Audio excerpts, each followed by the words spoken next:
इन थोड़े से शब्दों को जिसने समझा, उसने पूरब की अंतरात्मा को समझ लिया।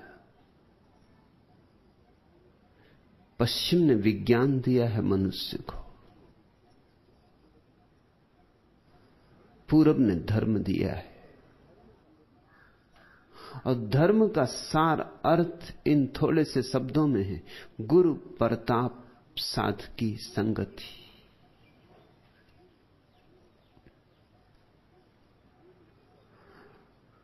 गुरु शब्द बड़ा महत्वपूर्ण है।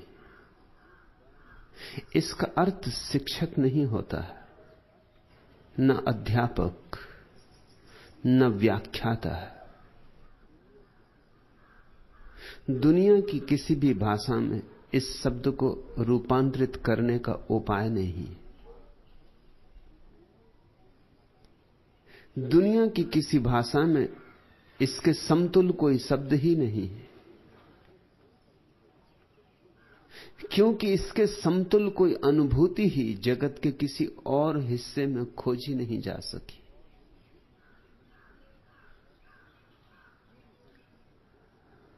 गुरु बनता है दो शब्दों से, गु और रू। गु का अर्थ होता है अंधकार, रू का अर्थ होता है अंधकार को दूर करने वाला। गुरु का अर्थ है जिसके अंतस का दिया जल गया है, जिसके भीतर रोशनी हो गई, जो सूरज हो गया है, जिसके अंग अंग से, द्वारों से, झरोखों से, संधों से रोशनी झर रही है।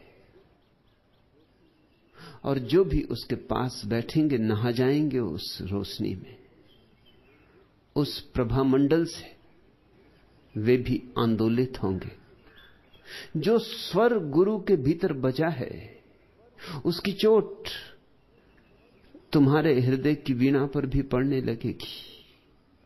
जो गुरु जाना है उसे गुरु जना नहीं सकता, जो जाना है उसे बता नहीं सकता, लेकिन उसके पास बैठे तो बिना कहे कुछ कह दिया जाता है और बिना बताए कुछ बता दिया जाता है।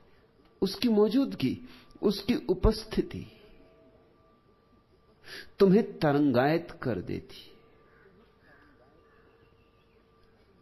स्वभावतः रोशनी के पास बैठोगे, अगर आंख बंद करके भी बैठे तो भी रोशनी में नहा जाओगे।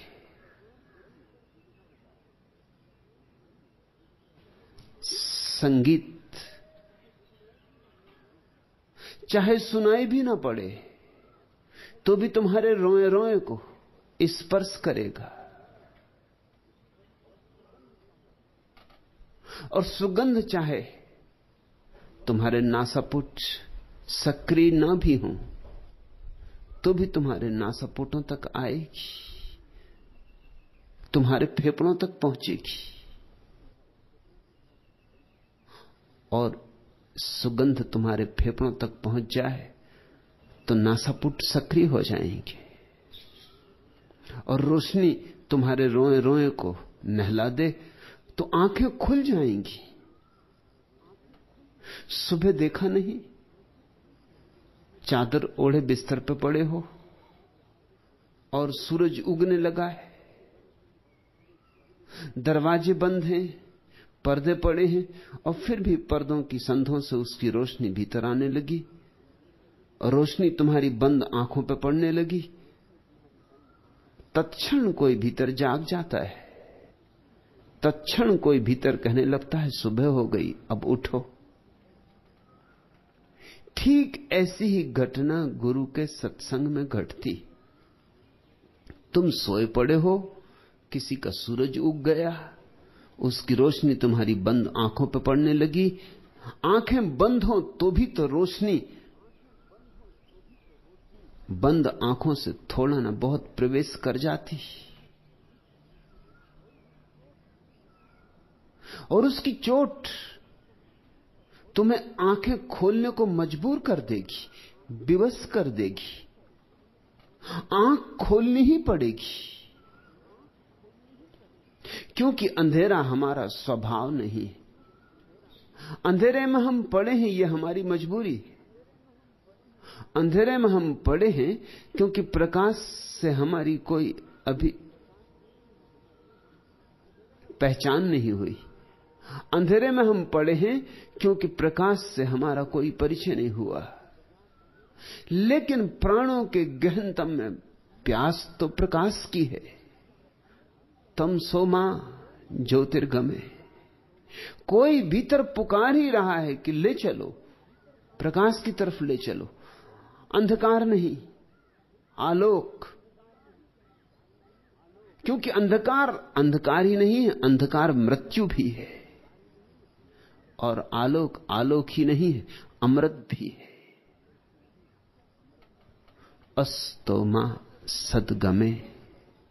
असत से सत की ओर ले चलो, क्योंकि अंधकार से बड़ा असत और जगत में कोई भी नहीं। अंधकार की कोई सत्ता नहीं है, अंधकार बिल्कुल असत है।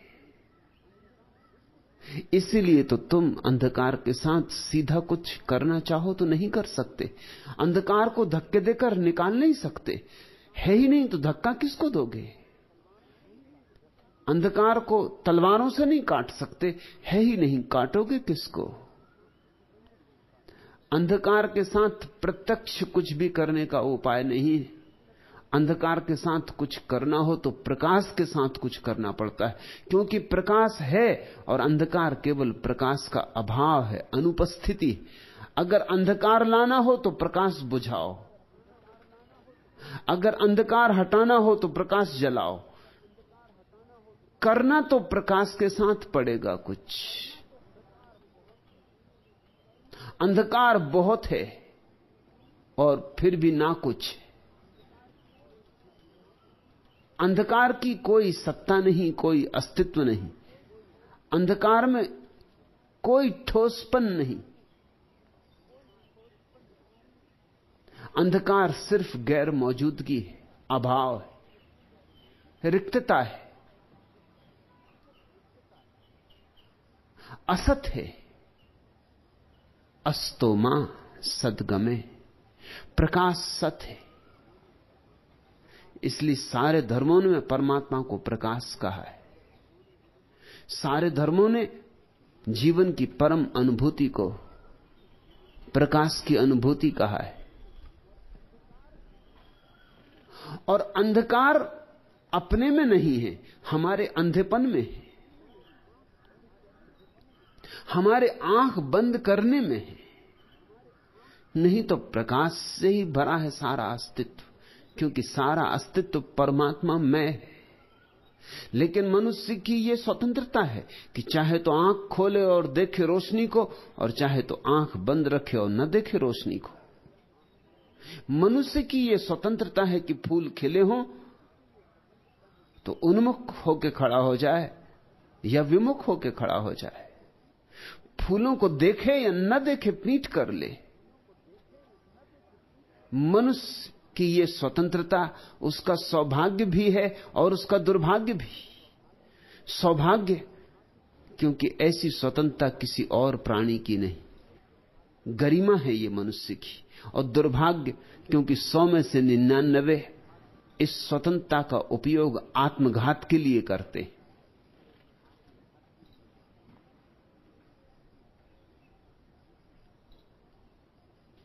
ऋषि प्रार्थना करते हैं, ले चलो अंधकार से आलोक की तरफ, ले चलो असत से सत की तरफ। मृत्योर्मा अमृत गमे। ले चलो मृत्यु से अमृत की तरफ। अंधकार मृत्यु भी है, क्योंकि जो अंधकार में जिएगा अंधकार हो जाएगा। जिसके साथ रहोगे वैसे हो जाओगे। यह जीवन का आधारभूत नियम है। जिसके साथ संबंध जोड़ोगे वैसे हो जाओगे। अंधकार से नाता जोड़ोगे, अंधकार हो जाओगे। प्रकाश से नाता जोड़ोगे, प्रकाश हो जाओगे।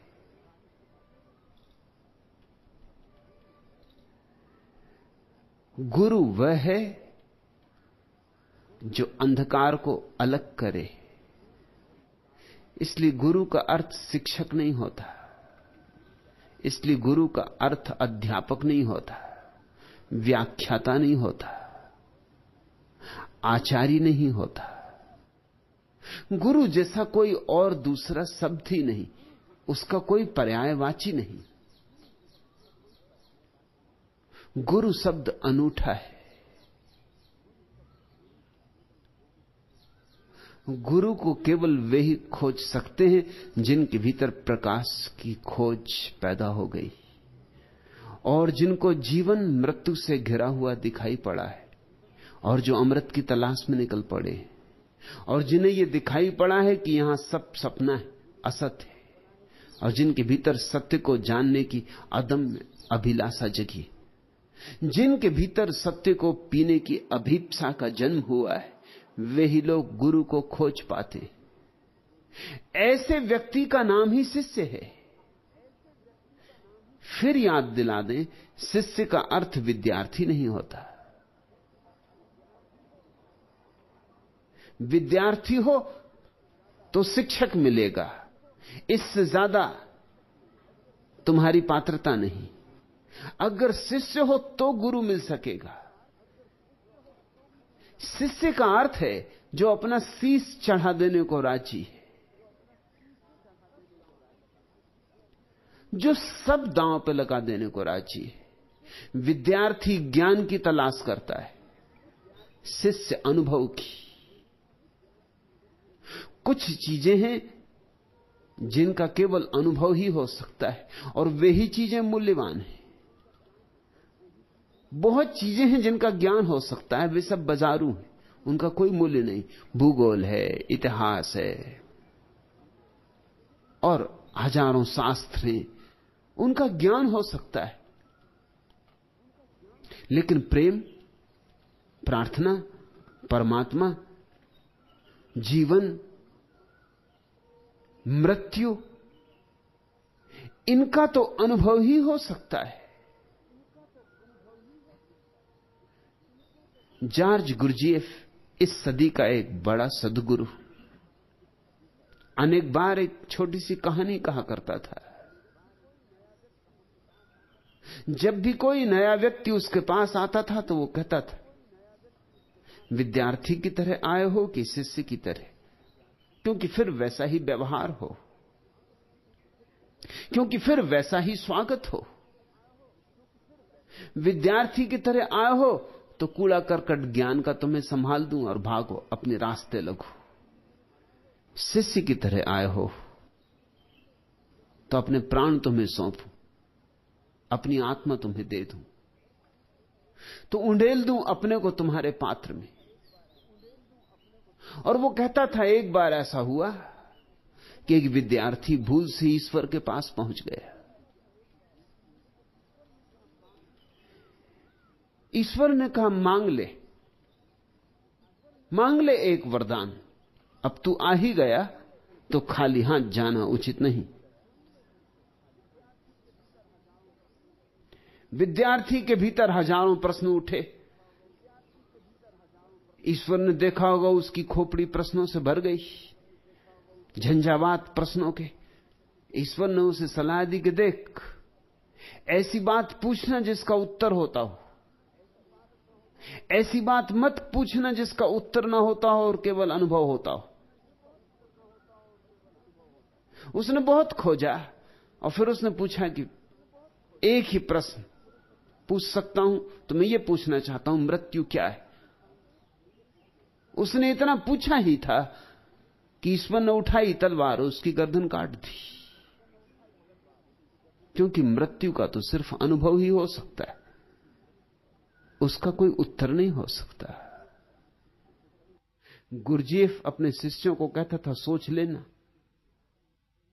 अगर गर्दन कटाने की तैयारी हो तो ही शिष्य हो सकते हो। ये कहानी याद रखना। क्योंकि कुछ चीजें हैं जिनका अनुभव बस अनुभव ही होता है। शिष्य वह है जो अनुभव की तलाश कर रहा है, जो ईश्वर के संबंध में नहीं जानना चाहता, ईश्वर को जानना चाहता है, जो प्रेम के संबंध में नहीं जानना चाहता, प्रेम को जानना चाहता है, जो प्रार्थना सीखने नहीं आया है, प्रार्थना में होने आया है। शिष्य की अंतरात्मा अस्तित्वगत खोज कर रही है, विद्यार्थी बौद्धिक कुतूहल से भरा है। विद्यार्थी कुछ जानकारियां इकट्ठी करेगा और अपने रास्ते पर चला जाएगा। विद्यार्थी ज्यादा से ज्यादा पंडित होगा, शिष्य प्रज्ञा को उपलब्ध होगा। शिष्य ही बुद्धत्व को उपलब्ध हो सकते, विद्यार्थी नहीं। और जो शिष्य आज कभी गुरु हो सकता है, विद्यार्थी कभी गुरु नहीं हो सकता। और ध्यान रहे, जानकारियां ज्ञान जैसी ही मालूम होती, बस जैसी ही। ज्ञान नहीं हो सकती, बस ज्ञान जैसी मालूम होती। झूठे सिक्के जो असली सिक्कों जैसे मालूम होते। गुरु को खोजो, लेकिन तभी खोज सकोगे जब तुम्हारे भीतर प्रकाश को खोजने की आकांक्षा उमंगने लगी हो, सत्य को पाने की प्यास तुम्हारे कंठ में अनुभव होने लगी हो, अमृत को जानने के लिए ऐसा अदम्य वेग, ऐसी त्वरा पैदा हो रही हो कि अगर गर्दन भी चढ़ानी पड़े तो तुम तैयार हो जाओ। गुरु प्रताप साधकी संगति। गुरु महिमा है, एक रोशनी, एक प्रताप, एक प्रकाश, एक चमत्कार। उसका होना इस जगत में एक अपूर्व घटना है, अद्वितीय। वैसे फूल रोज रोज नहीं खिलते, सदियां बीत जाती तब कभी कोई सद्गुरु होता है। इसलिए सद्गुरुओं को पहचानना ही हम भूल जाते, क्योंकि सदियों तक पहचान नहीं होती। सदियों तक तो पंडित पुरोहितों से हमारा संबंध होता है, और फिर जब सद्गुरु आता है तो हम पहचान ही नहीं पाते। पहचानना तो दूर, हम नाराज होते, नाखुश होते, हम दुश्मन हो जाते, क्योंकि हमारी तो सारी जानकारी पंडित पुरोहित की होती, और सद्गुरु पंडित पुरोहित से बिल्कुल उल्टा होता है, बिल्कुल भिन्न होता है। धन्य भागी हैं वे जो गुरु प्रताप की छाया में आ जाएं। भीखा का ये वचन बड़ा प्यारा है, गुरु प्रताप साध की संगति। गुरु की आभा से मंडित हो जाओ, और गुरु की आभा से जो मंडित हुए साधु हों उनमें डूब जाओ, एक लीन हो जाओ। किसी बुद्ध को पकड़ लो और किसी बुद्ध के क्षेत्र में डुबकी मार जाओ, फिर शेष सब अपने से हो जाता है। परमात्मा को खोजने कोई 7 समंदर पार नहीं जाना है। परमात्मा को खोजने कोई कैलाश, काशी और काबा नहीं जाना है। परमात्मा वहां है जहां कोई सद्गुरु है, जहां साधुओं की संगत है। परमात्मा वहां है जहां दीवाने बैठकर उसके रस को पी रहे हैं, जहां भंवरे इकट्ठे हुए और परमात्मा को पी के गीत गा रहे हैं, गुंजार कर रहे हैं। जहां किसी एक जले हुए दिए के पास और दिए सरक सरक के जलने शुरू हो गए, जहां एक दिए के आसपास और बहुत दिए जल उठे, जहां दीपावली हो गई है, गुरु प्रताप साध की संगति, वहां प्रवेश कर जाना। ऐसा द्वार मिल जाए तो छोड़ना ही मत। कीमत जो भी चुकानी हो चुका देना, क्योंकि हमारे पास चुकाने को भी क्या है? खाली है, नंगे हैं। हमारी गर्दन भी ले ली जाए तो हमारा खोता क्या है? गर्दन तो आज नहीं कल मौत ले ही लेगी और बदले में कुछ भी ना देगी। गर्दन की कीमत ही क्या है? एक सूफी फकीर को कुछ लोगों ने पकड़ लिया, कुछ लुटेरों ने पकड़ लिया। मस्त फकीर था, पुष्ट उसकी देह थी, बलिष्ठ उसकी देह थी। उन लुटेरों ने पकड़ के सोचा कि चलो बेच देंगे। उन दोनों गुलाम होते थे दुनिया में, ऐसे तो अब भी होते हैं, सिर्फ नाम बदल गए हैं। जब तक दुनिया में राजनीति है तब तक गुलाम होते रहेंगे, क्योंकि राजनीति गुलामों पर जीती। नाम बदलते जाते हैं गुलामी के। पुराना लेबल अखरने लगता है, नया लेबल लगा देते। लाल रंग की गुलामी पीले रंग की गुलामी हो जाती, पीले रंग की गुलामी हरे रंग की गुलामी हो जाती। मंदिर का गुलाम मस्जिद चला जाता, मस्जिद का गुलाम चर्च चला जाता।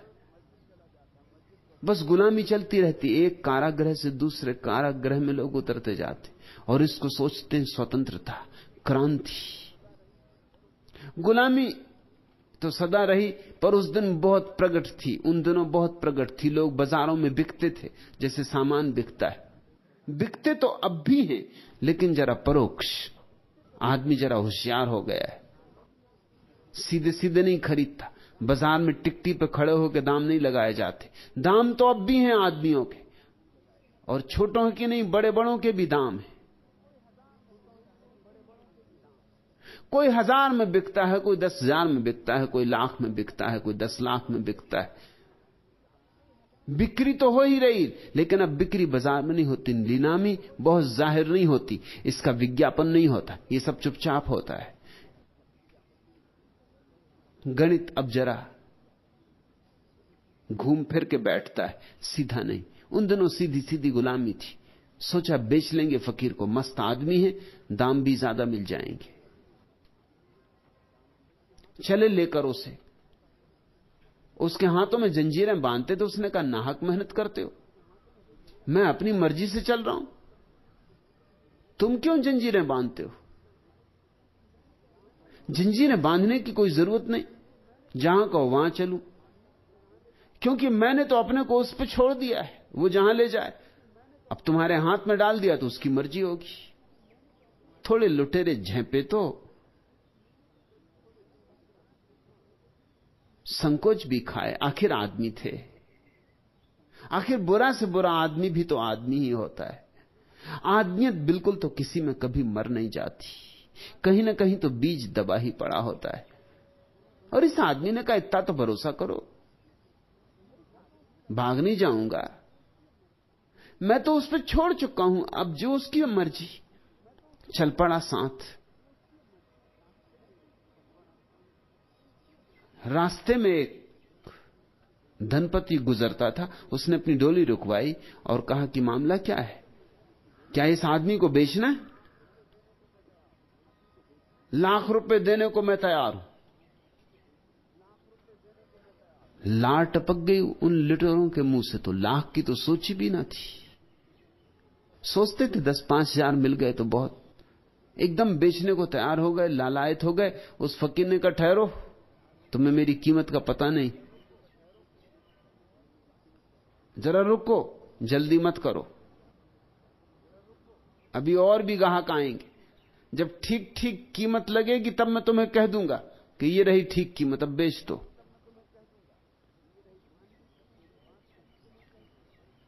मान ली फकीर की बात, क्योंकि बात में उसके बल था। ₹1,00,000 जब कोई दे रहा है, पता नहीं कोई 2 लाख देने वाला मिल जाए। आगे बढ़े। आगे एक वजीर अपने घोड़े पर सवार शिकार को निकला, तो सुन, रुको, इसको बेचना तो नहीं। आदमी मस्त और शानदार दिखाई पड़ता है। 2 लाख रुपए दूंगा। फकीर ने कहा सुना, मगर बेच मत देना। जल्दी ही वो आदमी मिलने वाला है जो तुम्हें ठीक ठीक दाम चुका देगा। तो अब तो मान ही लेना पड़ा, क्योंकि 1 लाख से 2 लाख हो गई बात। अब पता नहीं कितनी हो जाए, 10 लाख हो जाए। खूब हीरा हाथ लगा है। और तभी एक घसियारा मिला रास्ते में। उसने कहा क्या इस आदमी को बेचना है? उन लुटेरों ने कहा जा जा, तू क्या खरीदेगा? बड़े धनपति और बड़े वजीर भी नहीं खरीद सके, रास्ता लग। फकीर ने कहा पहले पूछ तो लो कितनी कीमत चुकाता है। उस घसियारे ने कहा कि कीमत, ये घास का गट्ठा ले लो और आदमी दे दो। हंसने लगे लुटेरे, लेकिन फकीर ने कहा हंसो मत, यही ठीक कीमत है। इससे ज्यादा मेरी खोपड़ी की और क्या कीमत हो सकती? आज नहीं कल मरूंगा, इतनी भी कीमत कोई देगा नहीं, ले ही लो। तब तो उन लुटेरों ने सिर पीट लिया कि हम भी किस पागल की बातों में पड़े। पछताने लगे बहुत। लेकिन फकीर ठीक कह रहा था, मर जाओगे तो कितनी कीमत होगी इस सिर की? कोई 2 कौड़ी की भी तो कीमत नहीं होगी। और मौत तो आने ही वाली। शिष्य वह है जो यह देखकर कि मेरी अपने में तो कोई कीमत वैसे भी नहीं है, किन्हीं चरणों में रख दूं सब, शायद ऐसे पारस का परस हो जाए और लोहा सोना हो जाए। लोहा सोना होता है गुरु प्रताप साध की संगत। जय हो सो महाराज की जय हो। भाइयों वीडियो अच्छा लगे तो सब्सक्राइब करें।